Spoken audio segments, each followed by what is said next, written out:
Hello and welcome to the Tally Channel.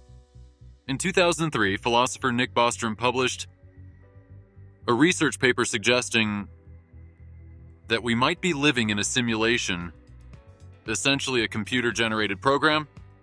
As soon as this paper was published, it created quite a stir in the scientific community. The more arguments we presented to disprove the simulation theory, the stronger it seemed to become.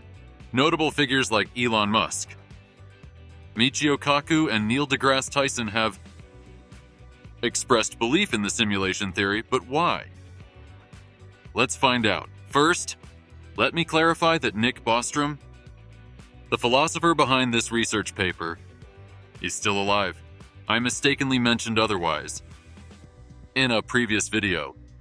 Now, why should we trust Bostrom's claims? There must be some reason.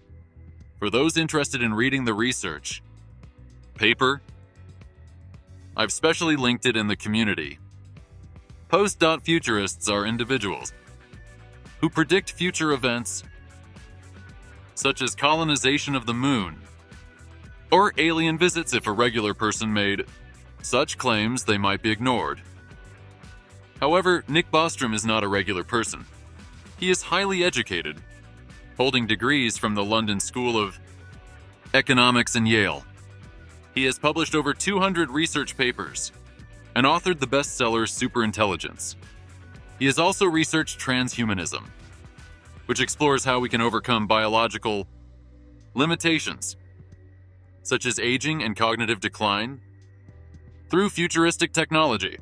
Bostrom is the director of the Future of Humanity Institute at Oxford University, funded by the British government.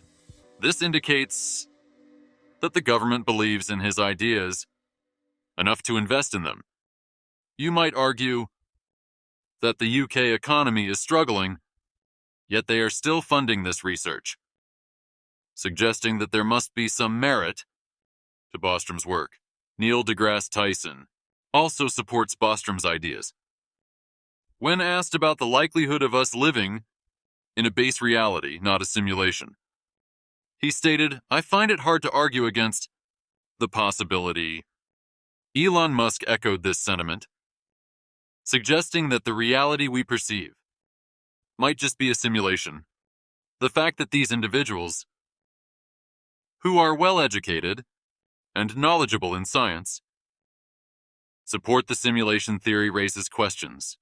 Either they are making these claims after some profound insight, or they have evidence that allows them to speak so confidently. Consider the exponential growth of computer technology since the 1940s. Scientists believe that soon we will develop characters so complex that it will be difficult to distinguish between what is real and what is simulated. If we can achieve this in the future, could it not have already happened? If we are indeed part of a simulation, how would we know? Some evidence has emerged, such as the fixed speed of light and the constants of physics. Why is everything so perfectly designed? Our Earth is in the Goldilocks zone, a region where conditions are just right for life. If any factor were slightly off, life as we know it would not exist.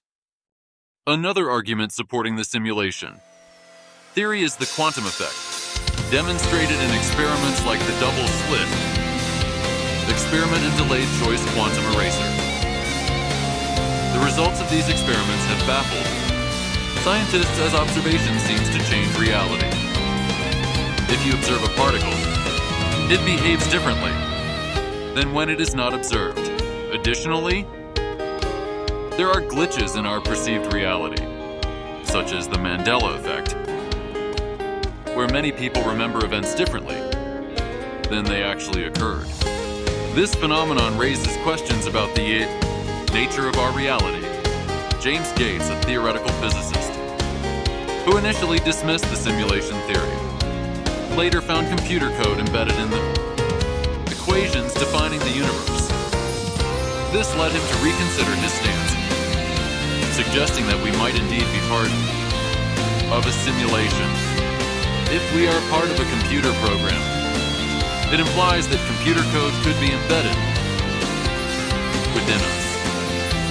Scientists have demonstrated that they can store computer data within human DNA, proving that we can carry computer code. Interestingly, mathematical patterns like the Fibonacci sequence and the golden ratio appear throughout nature. From flowers to animal bodies, this raises the question, does this mean we are part of a simulation? Some scientists argue that these patterns could be coincidences, but if they are not, it suggests a deeper connection to the simulation theory. As we explore the implications of living in a simulation, we must consider who or what is running the simulation. The computing power required would be immense, and as technology continues to advance, we are moving closer to creating complex virtual realities. In conclusion, while I personally do not believe in the simulation theory, I acknowledge that there is no definitive evidence to disprove it either. The scientific community is divided on this issue, and it is up to you to decide how you view it. I would love to hear your thoughts in the comments. With that, we conclude this video. See you in the next one. Subscribe.